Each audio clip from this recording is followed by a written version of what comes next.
आज इस वीडियो में हम LIC के एक बेहतरीन प्लान के बारे में जानेंगे। जीवन लक्ष्य प्लान नंबर 933। इस वीडियो में हम eligibility, example, maturity, death benefit, term rider, other benefits की भी बात करेंगे। जीवन लक्ष्य प्लान आपको सुरक्षा के साथ साथ बचत भी प्रदान करता है। इस प्लान की खास बात यह है कि यदि बीमाधारी की मृत्यु हो जाती है तो आगे के सारे प्रीमियम माफ कर दिया जाता है और मृत्यु के बाद उसके परिवार को वित्तीय जरूरतों को पूरा करता है। जीवन लक्ष्य प्लान को कन्यादान पॉलिसी के नाम से भी जाना जाता है। तो आइए शुरू करते हैं जीवन लक्ष्य प्लान नंबर 933। LIC की जीवन लक्ष्य एक सहभागी गैर लिंक्ड योजना है जो सुरक्षा और बचत का संयोजन प्रदान करती है। यह योजना वार्षिक आय लाभ प्रदान करती है जो परिवार की जरूरतों को पूरा करने में मदद कर सकती है। मुख्य रूप से बच्चों के लाभ के लिए परिपक्वता से पहले किसी भी समय पॉलिसी धारक की दुर्भाग्यपूर्ण मृत्यु और परिपक्वता के समय एक मुश्त राशि के मामले में पॉलिसी धारक के जीवित रहने की परवाह किए बिना। यह योजना अपनी ऋण सुविधा के माध्यम से तरलता की जरूरतों का भी ध्यान रखती है।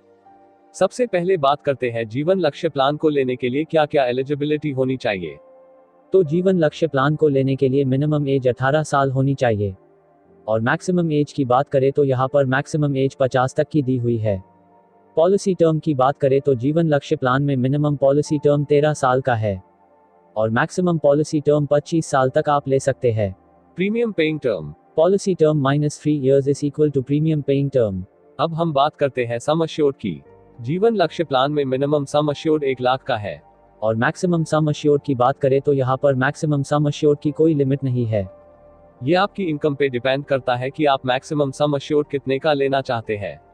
अब हम एक एग्जांपल लेके समझते हैं कि जीवन लक्ष्य प्लान काम कैसे करता है।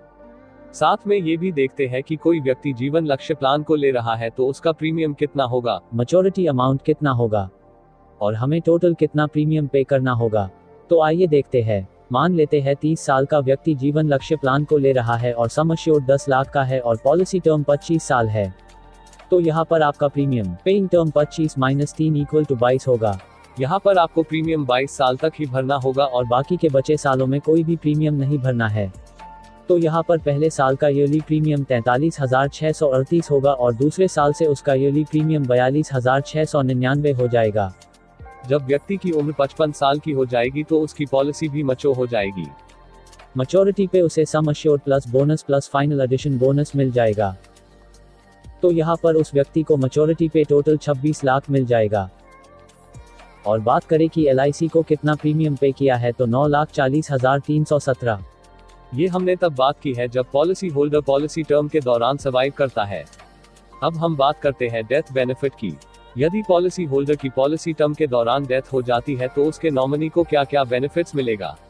मान लेते हैं कि 34 की उम्र में पॉलिसी होल्डर की पॉलिसी टर्म के दौरान नेचुरल डेथ हो जाती है तो उसके नॉमिनी को डेथ के बाद हर साल 10% ऑफ सम अश्योर्ड मिलता रहेगा जब तक पॉलिसी मैच्योर न हो जाती।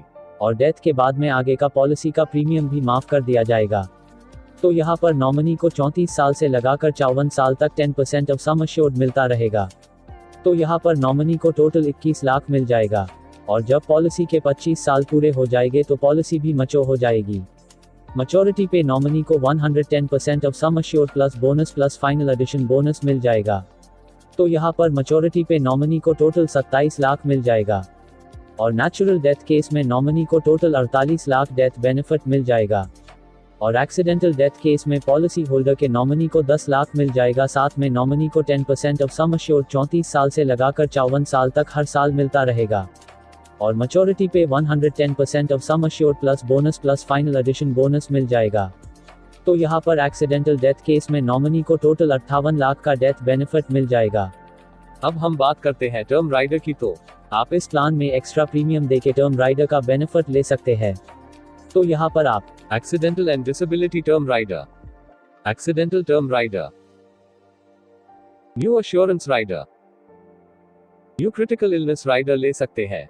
जो भी राइडर ले रहे हैं उसका एक्स्ट्रा प्रीमियम पे करना होगा। अब हम अदर बेनिफिट्स की बात करते हैं। Grace period. तो यहाँ पर आपने प्रीमियम का ईयरली, हाफ ईयरली या क्वार्टरली मोड लिया हुआ है तो आपको 30 दिन का ग्रेस पीरियड मिल जाएगा और यदि आपने प्रीमियम का मंथली मोड लिया हुआ है तो आपको 15 दिन का ग्रेस पीरियड मिल जाएगा। सरेंडर। यदि आप पॉलिसी के चलते किसी कारणवश पॉलिसी को सरेंडर करने चाहते हैं या पॉलिसी को बंद करवाने चाहते हैं तो आप 2 साल बाद आप पॉलिसी को सरेंडर भी करवा सकते हैं। लोन। यदि आप इस पॉलिसी में कोई लोन लेना चाहते हैं तो आप इस पॉलिसी पे 2 साल बाद आप लोन भी ले सकते हैं। और जो भी ब्याज होगा वो आपको LIC को भुगतान करना होगा। Revival period. यदि आपकी पॉलिसी किसी कारणवश बंद हो गई तो आप उसे 5 साल तक वापस चालू करवा सकते हैं। Tax benefit. इस योजना के तहत भुगतान किया गया प्रीमियम धारा 80C के तहत टैक्स छूट के लिए पात्र है। इस योजना के तहत मैच्योरिटी अमाउंट और डेथ क्लेम सेक्शन 10D के तहत फ्री है। अगर दोस्तों आपको ये वीडियो इंफॉर्मेटिव लगी हो तो लाइक करना ना भूले और सब्सक्राइब भी कर देना ताकि आपको LIC के प्लान की वीडियो की अपडेट मिलती रहे।